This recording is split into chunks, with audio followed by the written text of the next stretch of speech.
안녕하세요. 노사의 성경서원입니다.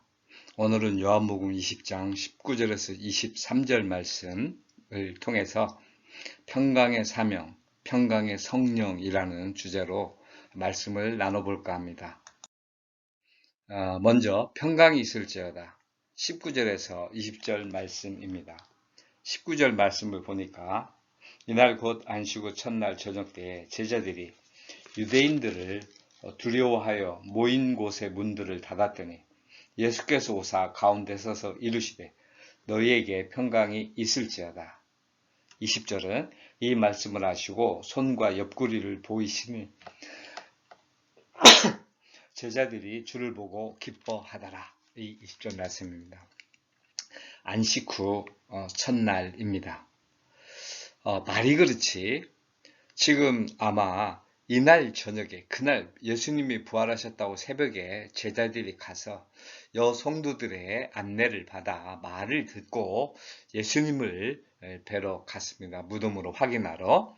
그런데 제자들은 보지 못했습니다. 그러나 다른 성경에 보게 되면 막달라 마리아는 물론 요한복음에도 막달라 마리아가 천사와 대화한 게 나오니까 여인들만 보고 제자들은 아마 그날 저녁이나 오후에 어느 땐가 그런 얘기들을 전해 들었겠지요. 얼마나 기대가 되기도 하지만 두려웠겠습니까? 모처에 자기들끼리 모이는 게 있었던 모양이에요. 어쨌든지 모여 있으면서 지금 이렇게 모여 있는데 만일에 예수님이 오늘 오지 않았더라면, 부활한 그날에 오지 않았더라면 그 밤을 넘기기가 얼마나 두려웠겠습니까? 이렇게 저렇게 말이죠. 지금 안식 후 첫날 저녁은 이런 인류 최초로 부활이 일어났고 정말 죽은 자가 살아나서 사람에게 보이고 얘기하고 했던 최초의 날입니다. 기쁨과 환희, 두려움과 공포가 공존하고 있었을 것입니다.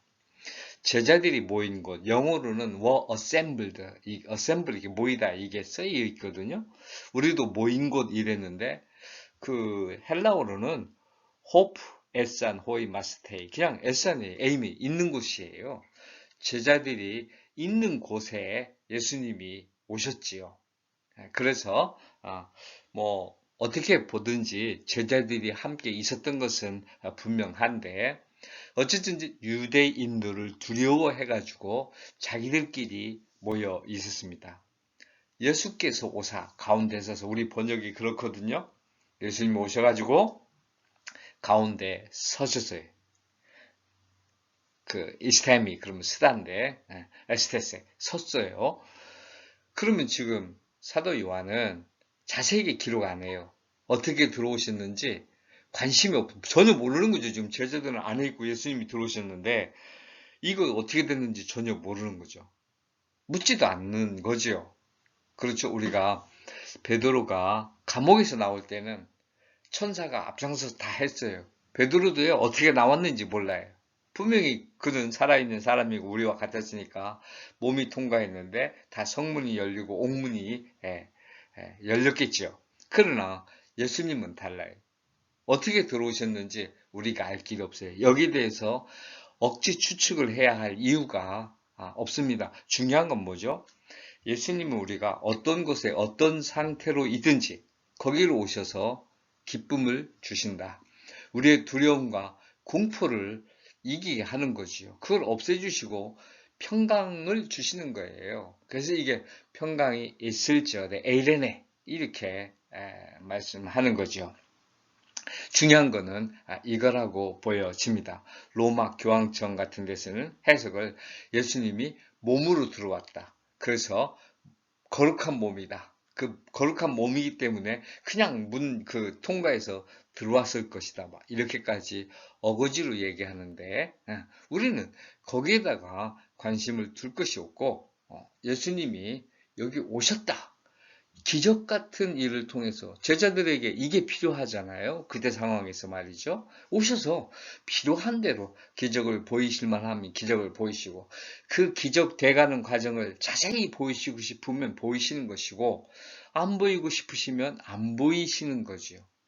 우리가 비행기를 타건 기차를 타건 뭐 배를 타건 말이죠. 자동차를 타건 그걸 타기 위해서 원리를 다 알고 설명을 듣고 이래야 되는 게 아니죠. 설명 한들 일반인들이 압니까? 하나님이 이렇게 하시는 건데 필요하시면 설명하지만 얼마든지 안 하실 수 있다. 우리는 중요한 게 예수님이 오셔서 기쁨이 있다. 20절 말씀에 기뻐하더라. 이렇게 돼 있으니까 기뻐하는 거 그게 중요한 거지. 평강이 있을지어다. 에이렌의 힘이 너에게 평강이 이런 뜻이에요. 영어로는 peace be unto you 이렇게 되어 있는 것 같더라고요. 너에게 평강이 있으라 이렇게 된 거죠. 예수님이 하신 말씀에 유대인들이 했다지만 이 평강은 다르죠. 부활 이후에 온 예수님이 겟세마네 동산에서 땀방울이 핏방울처럼 떨어지도록 핏방울이 되어 흐르도록 그렇게 번민하시며 힘들어 하셨던 거예요. 그걸 이기셨어요. 그야말로 평강이시죠. 완전히 육신으로도 하나님의 뜻을 온전히 이루신 그런 이제 그 하나님의 아들이신 거죠. 그러니 얼마나 평화로우시겠습니까? 이 평강을 지금 우리에게 주는 거예요. 제자들에게 있던 그 전에 있던 내가 주는 평안은 너희가 주는 평안과 다르다. 그때는 말씀이었지만 지금 이게 다 증명이 되고 확증이 된 거 아니겠습니까? 주를 보고 기뻐하더라. 주의 손과 옆구리를 봤어요. 그 불안함이 해소됐다는 얘기죠. 긴가민가 하던 또는 믿지 못해서 헤매이던 그들이 부활하신 예수님, 벌써 예수님이 부활하셨다는 건 뭐예요? 제자들이 입을 거, 먹을 거, 어떻게 살까, 뭐 어떤 행동을 할까 일체가 다 해결됐다는 얘기잖아요. 그러니까 기뻐할 수밖에 없는 거지요. 우리에게도 동일합니다. 이런 기쁨이 곧 평강이고 평강이 기쁨인 거지요. 이 평강 안에서 사명을 받는 겁니다. 예수님이 이제 너희를 내가 보내노라. 이렇게 말씀하셨고 그러면서 성령을 받아라. 후 힘을 내시면서 그렇게 하셨어요. 그러면서 너희가 땅에서 죄를 그대로 두면 그대로 있을 것이고 사하면 사하리라. 이렇게 말씀하신단 말이죠. 평강 안에서 이루어지는 일들입니다. 21절 말씀입니다. 예수께서 또 이르시되 너희에게 평강이 있을지어다. 아버지께서 나를 보내신 것 같이 나도 너희를 보내노라. 돼 있는 거죠. 예수님이 보내십니다. 그렇죠? 제자들이 복음 전의 사명을 받았어요. 보내심을 받았어요. 그 내용이 뭐죠?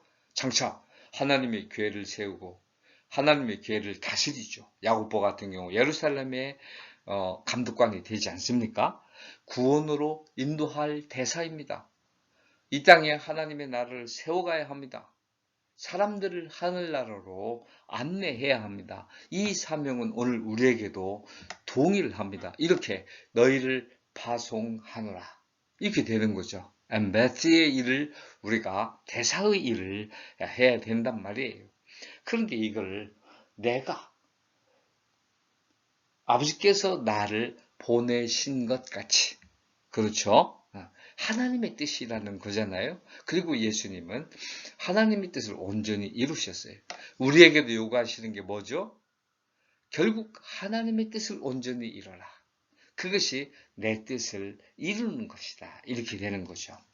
성령을 받아라 이렇게 되어 있는데 숨을 내셨어요. 이게 엠프라소 이렇게 되어 있거든요. 엠프라소 요건 breath on 이렇게 되어 있어요. 그래서 숨이 이렇게 쓰면서 입이 붙어 나오는 거죠. breath on. 그러니까 이어져 나오는 거예요. 입에 있으면서. 그러니까 우리 식으로 한다면 이렇게 하셨을 것 같아요. 뭐 어떻게 하셨는지 모르겠는데 어쨌든지 예수님 특유의 숨을 내쉬는 방법이 있으셨겠죠. 그렇게 표정을 지금 지으신 거예요. 이렇게. 그런데 여기 지금 에네 피세센 이렇게 되어 있거든요. 분사인데 완료 분사인데 이러면 이게 플러스 할 때 이게 탈락돼 가는 거예요. 이거 뭐 지 마음대로 하는 거 부정직한 그 불규칙적인 변화니까요. FUNESE, NFITSEN 이렇게 했단 말이에요. 그럼 뭐냐면 분사니까 숨을 내쉬면서 이렇게 완전히 내쉬세요. 그러니까 내쉬면서 성령 받아 이렇게는 말씀 못 하시니까 내쉬면서 표정을 다 진지하게 하신 후에 성령을 받아라 이렇게 말씀하셨다고 봐야죠. 지금 이 문맥으로 볼 때 말이죠.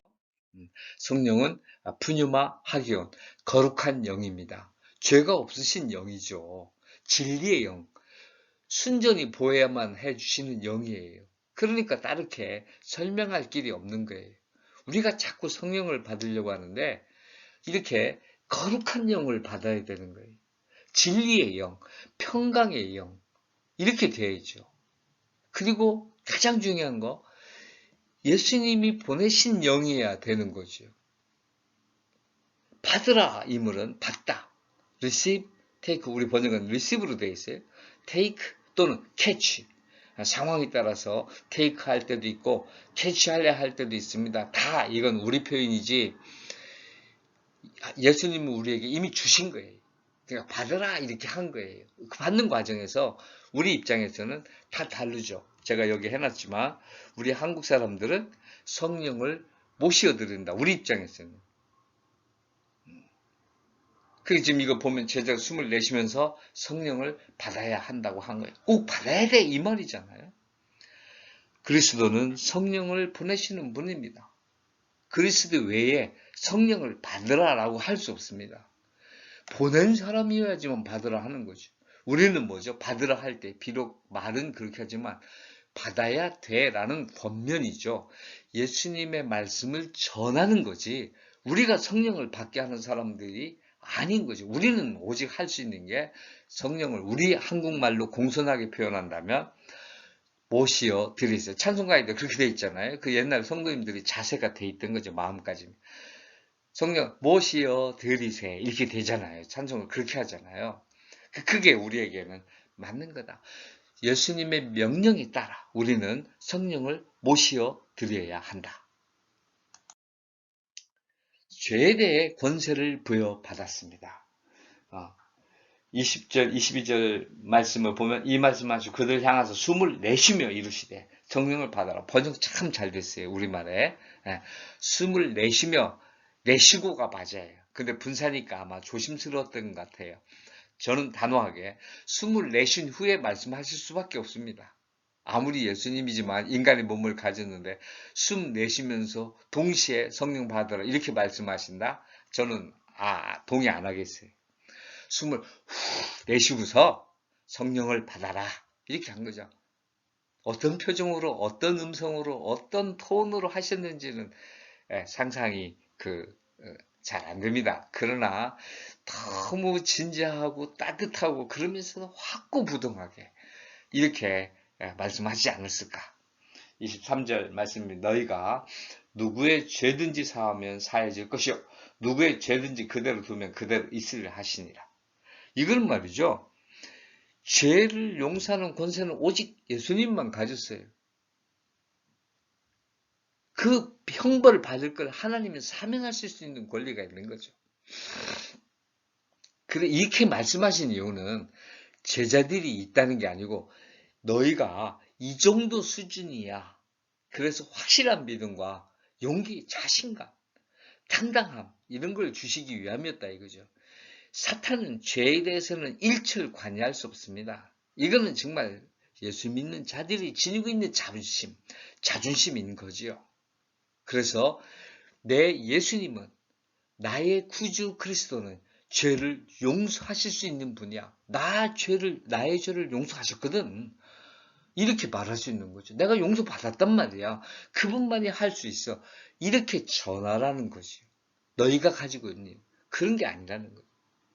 그래서 사도 바울은 모든 것이 하나님께로 났으며 그가 그리스도로 말미암아 우리를 자기와 화목하게 하시고 또 우리에게 화목하게 하시는 직분을 주셨으니 고린도후서 5장 18절입니다. 20절 말씀에도 고린도후서 5장 20절 말씀에도 동일한 내용이 주어지고 있단 말이에요. 바로 이것을 의미한다. 너희가 죄를 사하면 사해지고, 이건 뭐예요? 그리스도의 죄를 사하심의 명백함을 증명하고 있는 것이다 이거죠. 우리가 그렇게 용서받았잖아요. 예수님은 죄를 용서해 주시는 본입니다. 지금도 우리가 많은 죄를 용서받기 때문에 아버지라 주 예수 그리스도의 이름으로 기도하옵나이다. 이렇게 기도할 수 있는 거죠. 죄를 그대로 두면 그대로 있으리라. 이건 뭐예요? 복음을 멸시하는 자들에 대한 경고죠. 이건 아무래도 그대로 두면 이건 마지막에 이루어질 거라 이게 심판이니까 이렇게 보여요. 너희의 복종이 온전하게 될 때에 모든 복종하지 않는 것을 벌하려고 준비하는 중에 있노라. 하나님이 이렇게 준비하신다 이거 아니겠어요? 네. 그래서 뭐죠? 우리의 복종, 하나님이 이걸 택함받은 백성이라고 그래요. 하나님이 택했다니까 우리가 그렇게 아는 거지. 글쎄 나는 내가 개인만 택함받은 걸 알 뿐이지 아무리 같은 장소에서 같이 구원을 받았어도 하늘나라 갔을 때 알 수 있는 거지 내가 옆에 있으면서 너는 택함받은 백성이구나 이렇게 말할 수 있지가 않아요. 그건 전적으로 하나님의 몫이에요. 근데 오직 하나님이 택했다는 말씀에 따라 하나님이 택했다는 그런 백성들이 다 주 안에서 온전하게 될 때 죄가 완전히 지금 짓고 있는 죄와 앞으로 우리가 지을 죄까지 완전하게 정리가 돼야 하늘나라 가는 거 아닙니까? 그렇게 된 순간에 바로 이 믿지 않는 자들, 명령을 죄가 그대로 남아있는 자들의 형벌이 떨어진다 이거죠. 죄의 사함이 베드로가 받았다거나 내가 반석교의 기회를 세우리라 너에게 맡기노라 이랬다고 베드로가 아니라 교황은 베드로의 후손이 아니라는 거죠. 그 죄에 대한 용서의 권리는 결코 신부나 교황에게 있지 않다. 이거 넘어가서는 안 되겠습니다. 정리해 보도록 하겠습니다. 우리는 평강 안에서 그리스도의 부활의 평강 안에서 복음을 전하는 사명을 받은 자들입니다. 대리인들입니다. 그리고 그 일을 하기 위해서 역시 그리스도의 평강 안에서 그가 보내주신 성령을 받았습니다. 그러므로 너희의 죄가 그대로 있느냐 용서되느냐 용서해 줄 수 있는 그리스도께로 나오라고 외치는 것이 우리의 사명입니다. 우리는 그리스도의 평강 가운데 사명을 받았으며 거룩한 영, 진리의 영, 거짓이 없고 영원히 살아계시는 영을 받았습니다. 이 영을 전하고 증명하면서 그리스도께로 돌아오게 하는 그리스도의 사도, 사자, 종들, 일꾼들이 되어야 하겠습니다. 그렇게 그리스도의 종이 되는 여러분과 저와 여러분이 되기를 소원합니다.